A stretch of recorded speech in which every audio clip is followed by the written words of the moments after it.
नमस्कार दोस्तों। आपके अपने परिवार आरडब्ल्यू सिविल सर्विसेज पर आपका बहुत बहुत स्वागत है।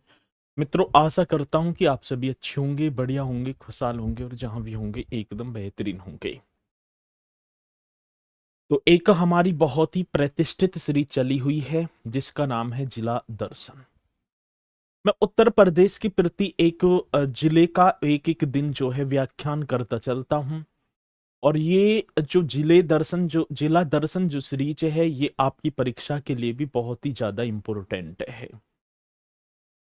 तो आज हम चल पा रहे होंगे, एक झांसी मंडल का एक जनपद है जिसका नाम है सरची ललितपुर। पढ़ेंगे ललितपुर के बारे में क्योंकि ललितपुर से रिलेटिव क्वेश्चन हर परीक्षा में मैं देखूं तो अधिकांशतः पूछा ही जाता है। तो आप सब चलेंगे सर ललितपुर की तरफ। ठीक है, चलो। ये उत्तर प्रदेश का मानचित्र होगा और इसी उत्तर प्रदेश के मानचित्र में मेरे भैया ये ललितपुर आपको दिखाई पड़ रहा होगा। क्या सर जी? ये रहा आपका ललितपुर। ललितपुर के उपनाम की बात आ जाती है तो सर जी इसे देवगढ़ नगर के नाम से जाना जाता है।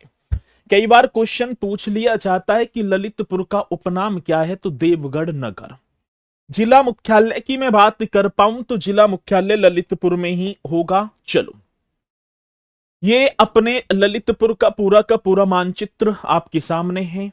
और इस ललितपुर में, ठीक है ना, बात होगी तो तहसीलों की संख्या, और तहसीलों की संख्या होगी 5, जिसमें से ललितपुर एक तहसील होगी, एक मेहरौनी होगी, एक ताल बहेट होगी। ठीक है ना, मेहरौनी एरीना, ताल बहेट ललितपुर होगा, एक अदावारा और एक पाली। ये 5 तहसीलें होंगी। और कौन सी डिस्ट्रिक्ट में है तो सर जी आप ललितपुर बता देंगे। आगे चलो। स्थापना की बात होती, इस्टेब्लिशमेंट 1974 में झांसी को विभाजित करके। 1974 ईस्वी की बात है सर। झांसी जो डिस्ट्रिक्ट है, झांसी को विभाजित करके इस ललितपुर जनपद की स्थापना की गई। चलो, एक योजना थी एक जिला एक उत्पाद योजना, जिस योजना की शुरुआत 24 जनवरी, मैं बात कर पा रहा हूँ कब की बात हो कि 24 जनवरी 2018 को होती है, जिसे ओडीओपी योजना भी हम बोलें। इस योजना की शुरुआत होती है और इस योजना के तहत जरी सिल्क साड़ियों के लिए ललितपुर को मान्यता प्रदान की गई। कौन सी साड़ी की बात आती सर जी? जरी सिल्क साड़ियां। चलो, हस्तशिल्प की बात करूंगा तो यहां पर सिल्क साड़ी, पीतल मूर्ति कला और पत्थर मूर्ति कला यहाँ के क्या होंगे? हस्तशिल्प होंगे।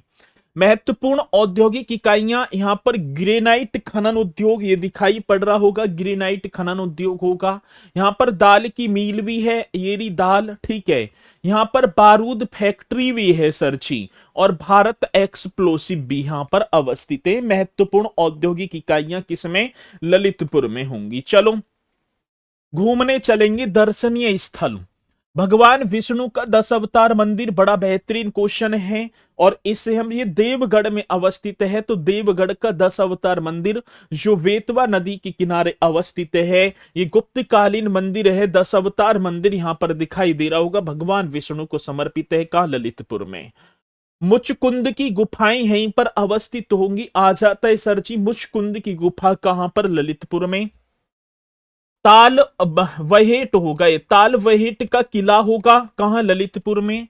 नीलकंठेश्वर त्रिमूर्ति होगा। बाला बेहट का किला भी यहीं पर होगा। मडावरा का किला और बानपुर का किला, ये आपके कहां पर है सर?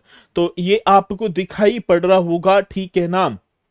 ये किले वगैरह, बानपुर किले का मैदान महाराजा मर्दन सिंह के द्वारा निर्मित किया गया था। ये आपको जो है महाराजा मर्दन सिंह के द्वारा। जलप्रपात की बात तो होगी, करकरावल जलप्रपात यहीं पर अवस्थित होगा। कहां पर ये जलप्रपात है? किसी नदी या झील का जो जल है नीचे, ऊपर से नीचे की ओर गिरना, ठीक है। और जी के कनकधर जलप्रपात, ये कहां पर होगा? ललितपुर में। एक चूबन जलप्रपात है, ये भी आपका कहां पर होगा सर जी? करकावल, जो करकरावल का जलप्रपात कई बार पूछा गया, मोस्ट इंपोर्टेंट है। वन्यजीव अभ्यारण्य, महावीर स्वामी वन्यजीव अभ्यारण्य 1977 में एस्टेब्लिश होता है। और प्रदेश का सबसे छोटा, ये भी हम लिख देंगे, प्रदेश का क्या होगा सर जी, सबसे छोटा वन्य जीव अभ्यारण्य महावीर स्वामी वन्य जीव अभ्यारण्य जो ललितपुर में है। प्रमुख बांध एवं जल विद्युत परियोजनाओं की बात होगी, आपको बांध दिखाई पड़ रहा होगा। माता टीला बांध जो बेतवा नदी पर है, ललितपुर में होगा। गोविंद सागर बांध शहजाद नदी पर होगा, जो ललितपुर में।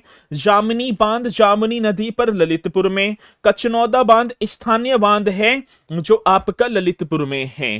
राजघाट बांध बेतवा नदी ललितपुर में। रोहिणी बांध रोहिणी नदी ललितपुर में। और सजनम बांध सजनम नदी ललितपुर में। तो ये आपके क्या होंगे सर जी, बांध, और बांध से परीक्षा में क्वेश्चन पूछा जाता है। ठीक है, चलो। मध्य प्रदेश के 3 तरफ से घिरा हुआ ललितपुर जनपद उत्तर प्रदेश के बुंदेलखंड क्षेत्र में स्थित है, जिसका नाम मालवा के एक महाराजा थे जिनका नाम था सुमेर सिंह, और सुमेर सिंह की पत्नी ललिता देवी के नाम पर पड़ा। क्वेश्चन बड़ा बेहतरीन होगा। मध्य प्रदेश के 3 तरफ से घिरा हुआ जनपद होगा ललितपुर, और बुंदेलखंड में आता है, जिसका नाम मालवा के एक महाराजा थे जिनका नाम था सुमेर सिंह, और सुमेर सिंह की एक पत्नी थी ललिता देवी, और ललिता देवी के नाम पर ही ललितपुर नाम पड़ा। ललितपुर जनपद की सीमा 3 तरफ से मध्य प्रदेश से घिरी होने के कारण यह उत्तर प्रदेश के एकमात्र झांसी जिले को स्पर्श करता है।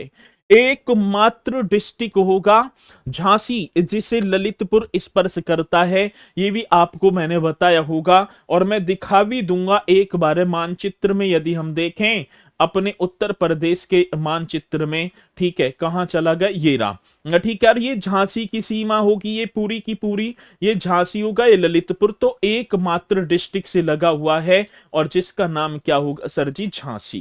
क्वेश्चन पूछा जाएगा तो आप निश्चित तौर पर ऐसे क्वेश्चन का जवाब भी दे पा रहे होंगे। चलो, ललितपुर जनपद उत्तर प्रदेश का एकमात्र जनपद है जहां यूरेनियम के सीमित भंडार की खोज की गई है।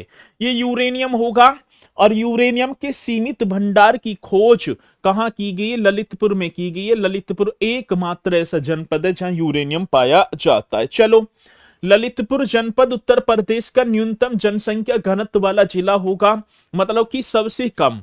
अब सबसे ज्यादा और सबसे कम सभी को पता है, तो मैंने कई बार बताया, सबसे ज्यादा कौन से, गाजियाबाद 3971, और मतलब 1 किलोमीटर के दायरे में 3971 व्यक्ति गाजियाबाद में, और 1 किलोमीटर के दायरे में सबसे कम ललितपुर में 242 व्यक्ति पाए जाते हैं।